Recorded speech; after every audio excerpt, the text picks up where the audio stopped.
Hello and welcome back to another holiday vlog video. This one is, what am I working on and how far am I? The first one I want to show you is the Perfect Pocket Shawl by Sonia Hood. This is a paid-for pattern from her Etsy shop.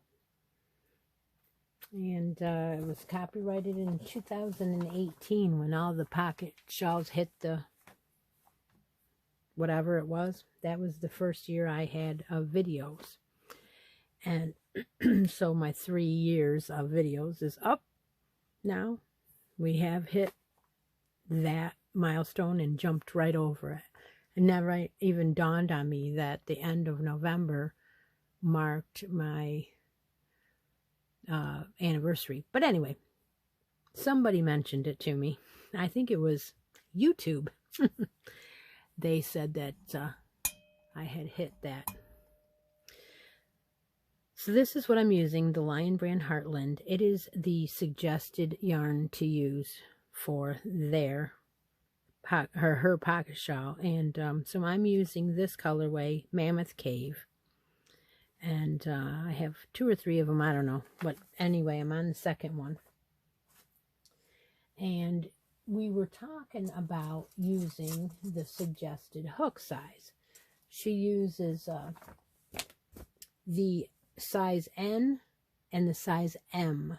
So 10 millimeter and 13 or 9 millimeter. I couldn't see going up that high.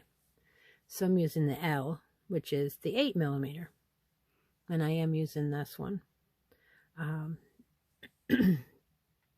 I don't know. It is coming out very nice. This is a commission. It is coming out very nice. Here's your first 6 rows that you do. And I wasn't happy having to go into the back loop only in such a drapey item, because you have to, you have to work at it. You have to keep going and trudge away, and it's long and tedious, but it is worth it. This is the second section, which is, I believe, 28 rows or something like that. And I know I am coming up on row 20 because I counted them recently. So that's how far I am. And a couple of you asked, I don't know whether I'm going to get this done in a week. I know I'm not. I don't even know why I think I'm going to. But I will sit down later on tonight and work on it again. It's one of those things you just don't want to do, so you don't. You try your hardest to do everything but it.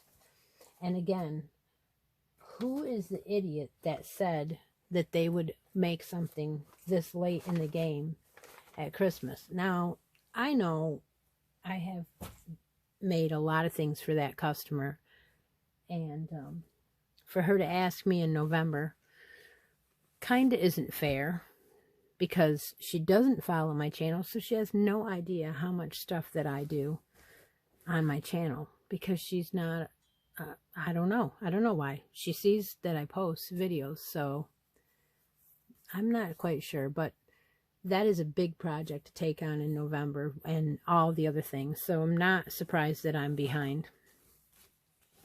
In this bag is my Eco Cozy yarn from November. And this was our yarn we used for hats, hats, and more hats. And this is the first skein. I was doing a bulky hat with it, knitting. And as you can see, my little gingerbread needle holders came from Yarnable this month, and I'm using them. I wanted to show you that. They fit on quite well, and they do not come off until you yank them off. And apparently you can use them on several size needles, because these are the big ones, and they fit, and they don't look like they would. But it goes right back down into a nice decent size. So at this point I'm taking them off because I am going to bind this off today, right now. I needed to go a little bit, like an inch farther into my work, so I had put a stitch marker there to make sure that I didn't go too much farther than an inch. I'm going to take it off now, and I'm going to put one of these back on the other side, the side that is going to stay. And now I'm going to do is, this was the Ross hat. I don't always finish the Ross hat the way that he does. Sometimes I just bind it off. I don't do the decreases. And in this case, that's exactly what I did. I am not doing the decreases. So at this point, I'm going to go ahead and cut my yarn. And this is 100% recycled, I believe. Yes, 100% recycled polyester. So it's going to be, like you could break this really, if you pulled on it really, really tight, you could probably break it easy enough. So let's not pull too tight when we're cinching this, because I have a feeling that it will come apart like so. Right there is a piece that's already starting to unravel. So I'm going to go ahead and very carefully go underneath the stitches and get them all on here.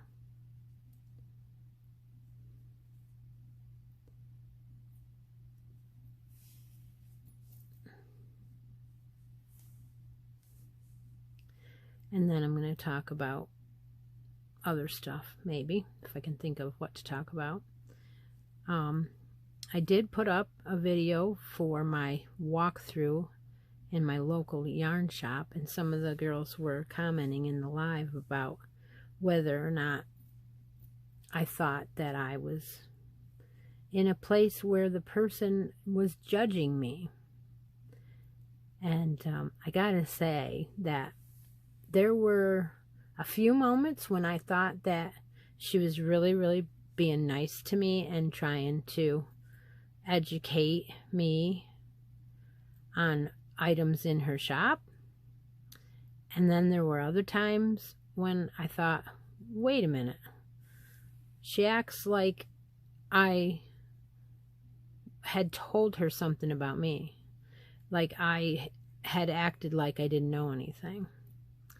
And I thought, well, I would certainly hope that you would give everyone, every customer, a warm welcome, so to speak. Not like, you know, make up your mind that you'd talk to this person this way and talk to that person a different way, you know? I don't know. But I do remember that when I came in, she didn't introduce herself to me or anything like that. She just said, oh, hi, you're back, like from yesterday. So I was thinking, well, that's fine. She had seen me yesterday, because she had. I remember I had gone in and she was ready to close, so she was like, I'm going to give you like 5 minutes, but I really have to go because I have something to do with my mom. And I understand when someone's waiting on you. I get it. So I didn't stay. I just left. The next customer that came in after me on the next day, she immediately went right to them and said, "Hi, I'm Nancy. Welcome to my shop." And I thought, I don't remember her ever doing that. But now I'm going to say that she probably didn't, because she was in a hurry and she had already went past her time of closing by at least a half an hour. And because it was probably 4:30 when I got there. And I know there was someone in the shop because I heard them talking when I first walked in, and that's how I ended up getting the downstairs video. The following video I got the next day. Yeah, so that's what happened there. But anyway, it was a really nice walkthrough. I got quite a bit of footage. It's not really slow. It is a little bit quick of a video, but I'm sorry about that. But you got to see all kinds of stuff, and there was a Madeline Tosh box that I was eyeing up like, oh, I wonder what's in there. You can't see. It's all boxed up, right? And so, you know, so what I'm going to try and do is I'm going to try and go back through a bunch of these again. One more time.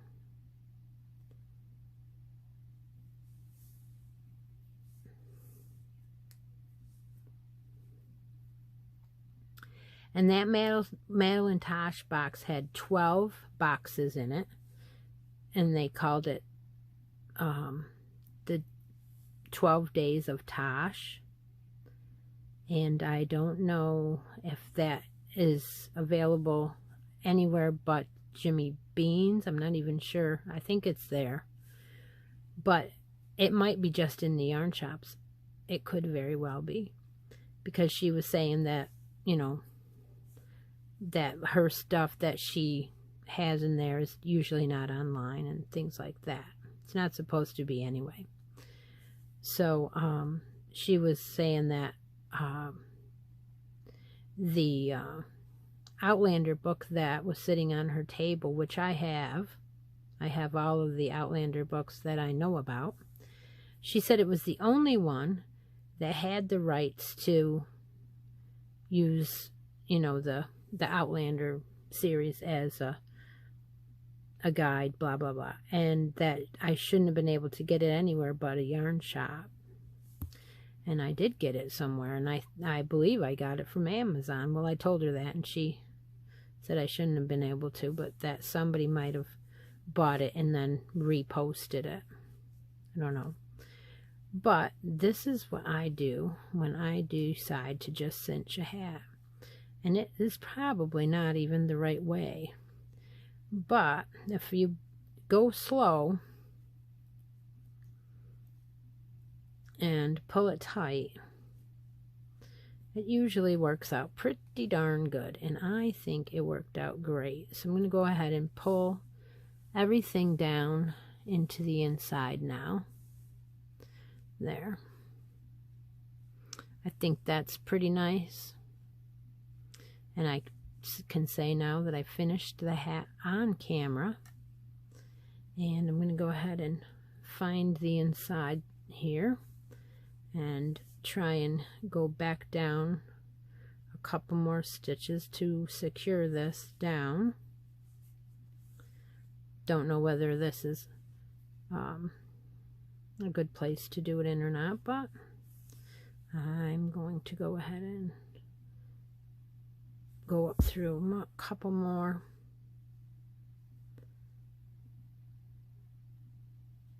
And then I usually don't trim it real close. I usually go like there and trim it and leave a tail. It's not going to hurt anything, but it's going to take longer for it to pull out. And then I'm going to go ahead and weave in the last one, and I'm going to be able to gift this to the gentleman that's going to come in walking in the cold and wearing a very thin hat, and I'm going to gift it to him for Christmas. this is what I do. I don't know what else you guys do, but that's what I do. I weave in to each one of these legs on the back. Oh yes, and I did mention that I learned to knit from watching several YouTube videos and things like that, and she kind of looked at me like, really? But I don't know that this knit hat that I'm working on right now that I just finished looks anything different than anybody else's that is hand knit. I mean, I think I did pretty darn good.